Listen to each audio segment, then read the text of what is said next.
Salve saudara-saudariku, ada pertanyaan klasik ya yang berusaha dijelaskan oleh semua orang beragama. Apakah orang baik itu bisa masuk surga kalau tidak beragama seperti kita? Ya, orang baik pasti masuk surga, bukan? Ya, pertanyaan seperti itu. Tapi menurut Injil tidak persis seperti itu.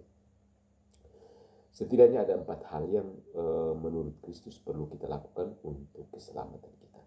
Pembaptisan dari Injil Yohanes bab 3, Ekaristi dari Injil Yohanes bab 6, dan iman dari Roma bab 10 ayat 9, dan melakukan kehendak Bapa dari Matius bab 25 ayat 31 sampai 46.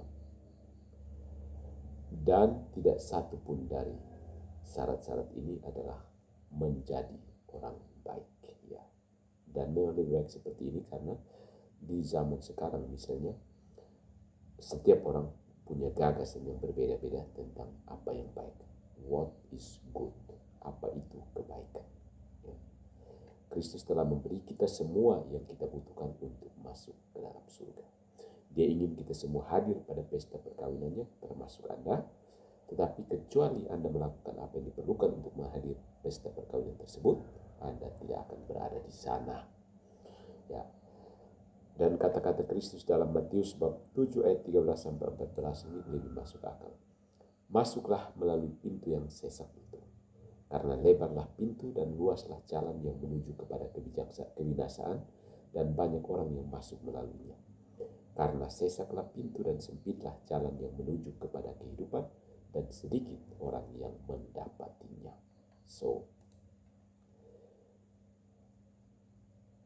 dalam Katekismus Gereja Katolik paragraf ke-847 ya, selengkapnya seperti ini.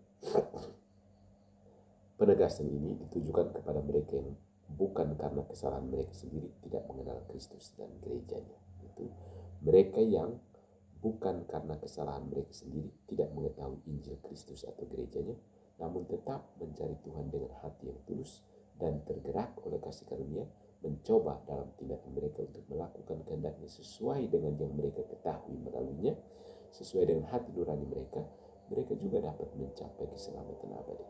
Ini namanya invisible ignorance, ketidaktahuan yang tidak terkalahkan.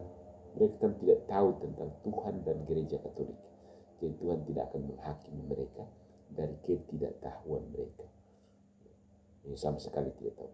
Tapi di zaman modern ini, apakah ada orang yang sama sekali tidak tahu tentang Tuhan kita Yesus Kristus dan gereja Katolik? Atau mau tahu tapi muku protes?